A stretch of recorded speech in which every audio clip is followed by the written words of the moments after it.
All right, good afternoon, everybody. It is Jay again, and this is going to be kind of a fun video for me here. I've been meaning to do this one for a while, and by fun, I mean, I guess, more fun for you guys than fun for me, because I'm the one that had to dig the hole. And it's been a while since I've dug one of these guys, because I haven't really planted that many trees over here on this property in a long time, but I thought I'd throw a few new fruit trees in over here, and I thought I would go over a little bit about the planting hole or digging in our soil or in our dirt, our compacted soil in Arizona. So this will be a really good example of how bad our soil actually is and how heavy and compacted it is, because I don't think that you guys realize how dense and how heavy this material is, and why we amend the holes for the fruit trees that we plant here in Arizona. And I'll tell you, it's more for drainage to get the plants set up their first couple of years than it is for anything else. Okay, so I've got some really good examples here. I've got a nice big hole that I've dug, and it's a pretty good size hole, but it's not that big. Okay, so like let's say it's about 3 feet wide, and let's say it's about 2.5 feet wide this direction, and then deep it is probably, it looks like it's about 2.5 feet deep. Okay, so this is the average size hole, or about the size hole that I would dig and plant any fruit tree in. Okay, and I will go over that in just a moment here, but what I'm going to show you guys first is how bad and how compact this soil actually is. Okay, so here's the hole. All right, and I've got a 25-gallon pot right next to me here. Okay, so this is a 25-gallon pot, and it's about 24 inches by about 24 inches. Pretty good sized pot, but if you see, if I drop this down in this hole, it eats up most of the hole. Okay, so we've got a little bit of a barrier around it, maybe a 6 to 8 inch buffer around the edge size of the pot, and we've got about 6 inches below the pot, which obviously we're not going to be planting the tree this deep in. It's going to be a little bit higher at grade or just above grade, so that leaves about 8 inches to a foot below it, which will be nice and soft and loosened up so that the soil can drain. Now, really good example here is my waters come on these spigots out here that do not have anything on it, and you can just see that as soon as they hit this native soil, this clay, it just runs right off. Like, it doesn't penetrate the ground actually at all. I mean, yes, this is on a slope, so it's not going to absorb a lot, but even sitting down in the bottom of the hole, it's going to start to pool up down here in the bottom of the hole. And this is where you get a lot of your drainage issues, is because you've dug a hole but maybe not deep enough, and the plant is sitting down in all this muck and all this water that's building up down at the bottom, and it doesn't drain. Okay, so by putting the compost down in the bottom below the tree, you're creating an area of drainage that the water can get past the root area and then get down into that sub layer that you've created, and then the roots won't rot themselves out so bad when you're newly watering a fresh tree, because it's not going to have good drainage. It's going to have poor drainage, just like this over here is, until you get a plant in here and get some compost in here, which will soften up and loosen up all this soil for you. Okay, now here's what's amazing about this is you can see that this barely holds the 25-gallon pot, right? So I have dug the soil out of this, and I have put this in pots in order to show you guys how much soil has actually come out of this hole. How much soil does this create when you dig a hole this big? Okay, it doesn't seem very big, like I said, but let's count the bins. Let's see how many bins that I dug out of this hole. And what I used was was these 15-gallon pots. You guys know how big a 15-gallon pot is. Okay, pretty good size, pretty good diameter, and I wanted to fill up these and see how many of these that I got out of that hole. In other words, how compact is this? When you dig it out, it fluffs up. Obviously, you create more soil than you dug out because you've aired it, you've fluffed it, and I want to see how many of these I actually filled per that one size hole, which is a 25-gallon pot, which you can see here compared to a 15-gallon. Well, here I can do this also. I can drop 3 of these empty 15 gallons down in that hole, and 3 will fit down in here, or should fit. Perfect.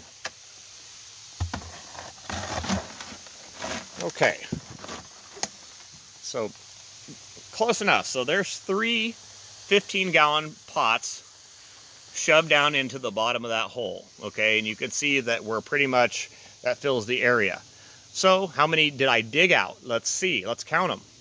Okay, I got one big pile right here, which I'm gonna be doing my mixing with, at least starting it here. So I've got 1 bin of soil here, 2, 3, 4, 5,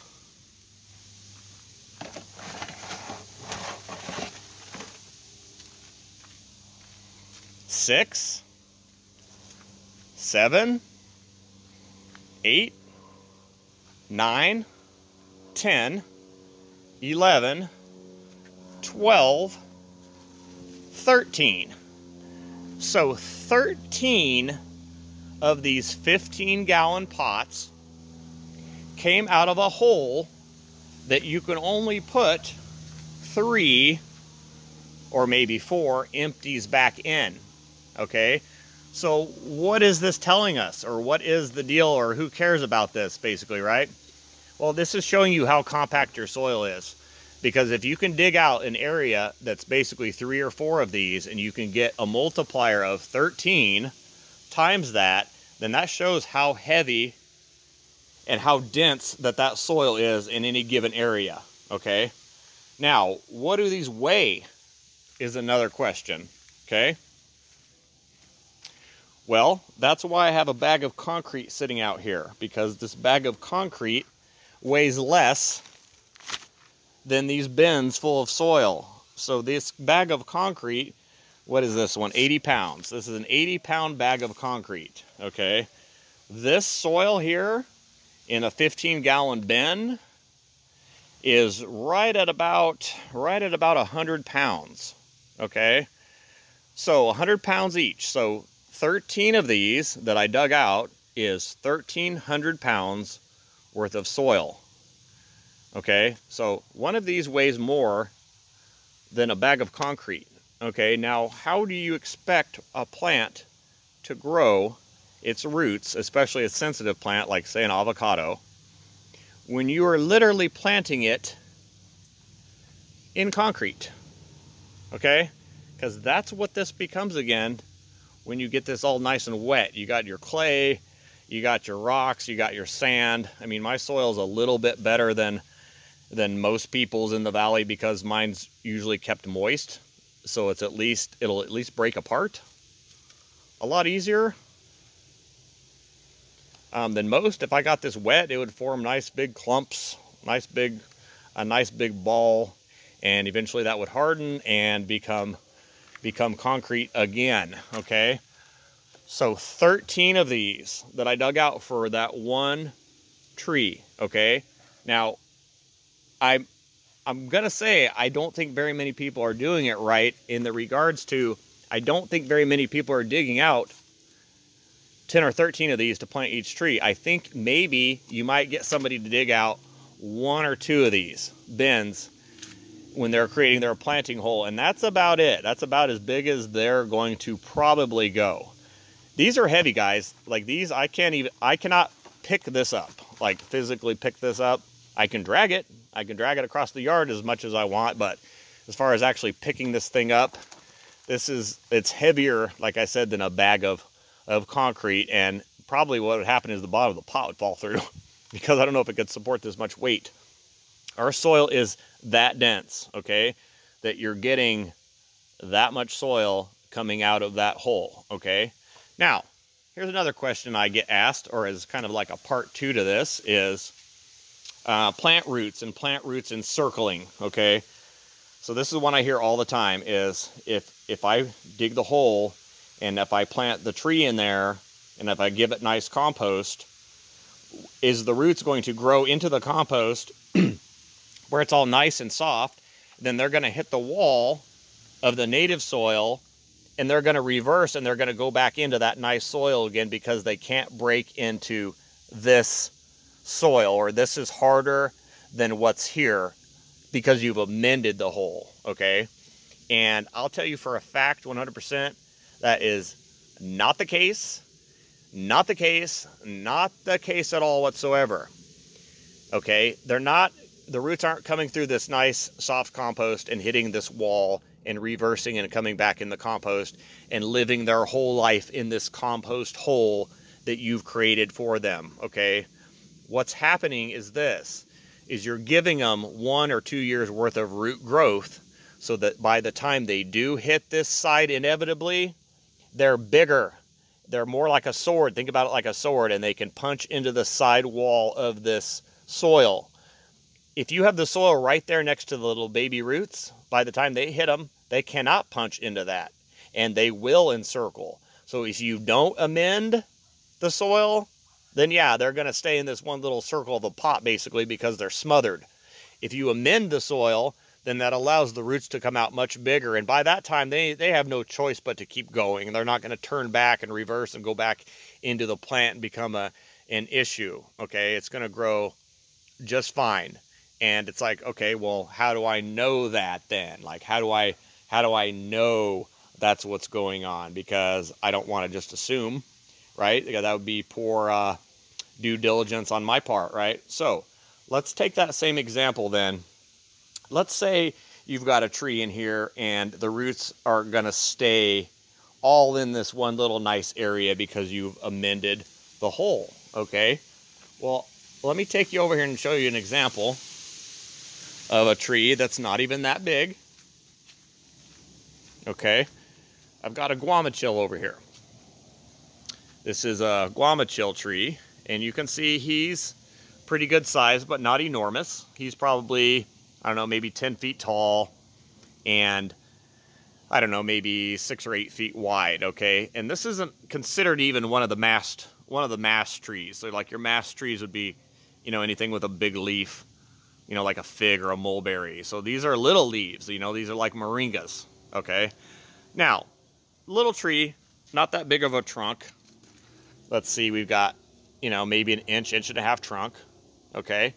Now, this tree, even being this size and having this much air running through, being able to pass through the branches, I still have to weigh this pot down, okay? This is in a 25-gallon pot, which weighs a fair amount. And then I have to put bowling balls on top of this even to keep the weight down here, because this is enough of a tree up here in order for the winds to blow the tree over, okay? Because it's not stable, it doesn't have enough room. So we got 24 inches by 24 inches, which is a fair amount of pot there, but it's still not quite enough for this tree here, okay? Now let's turn around and let's pick an example like this rainbow eucalyptus tree, okay?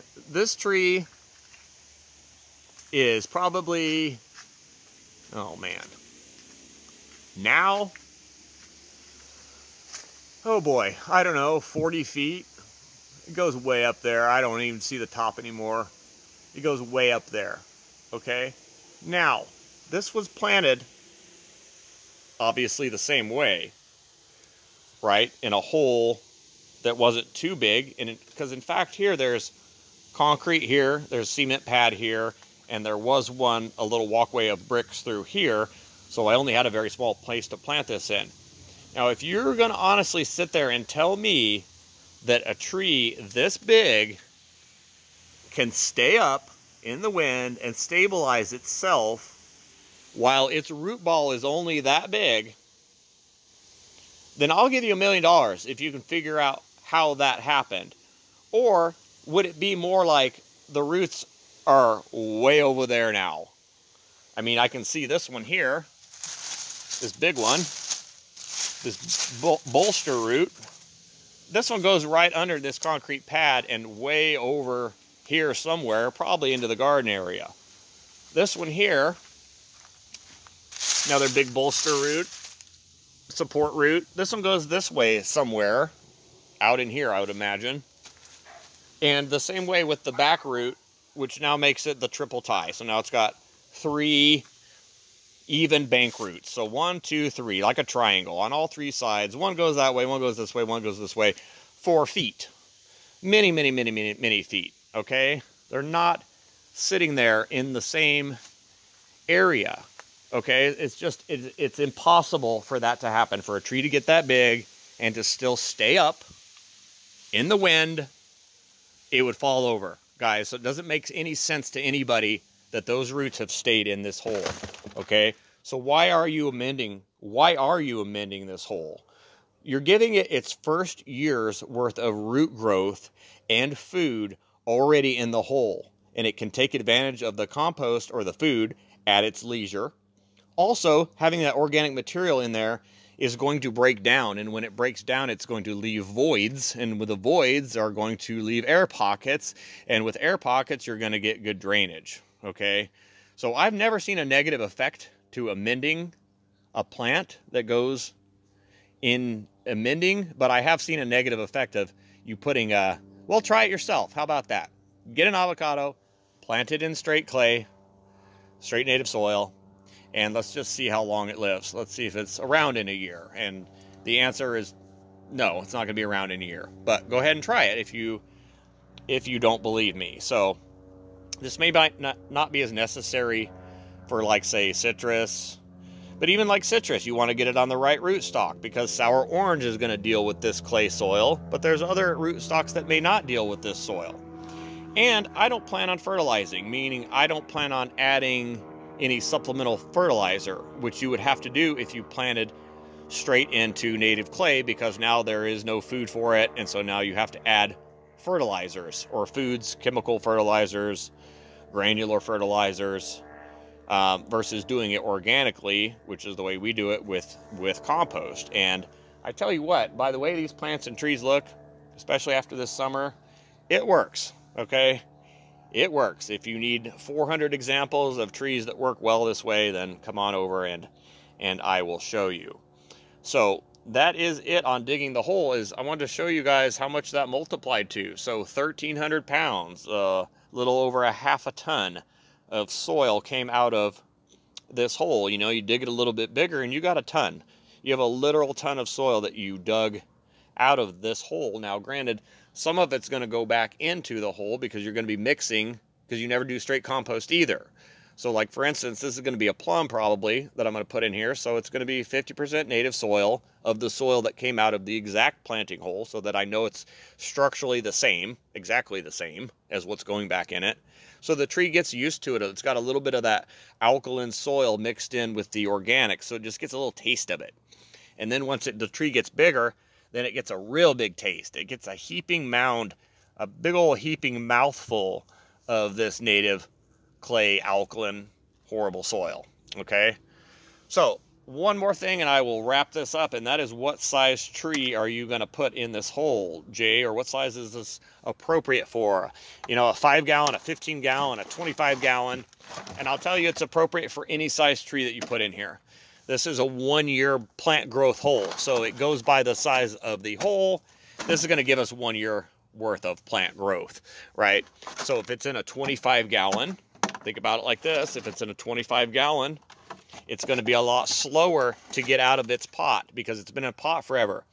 So it's going to take slower. So it'll fill this big area over here in about a year, right? You put a 15-gallon in.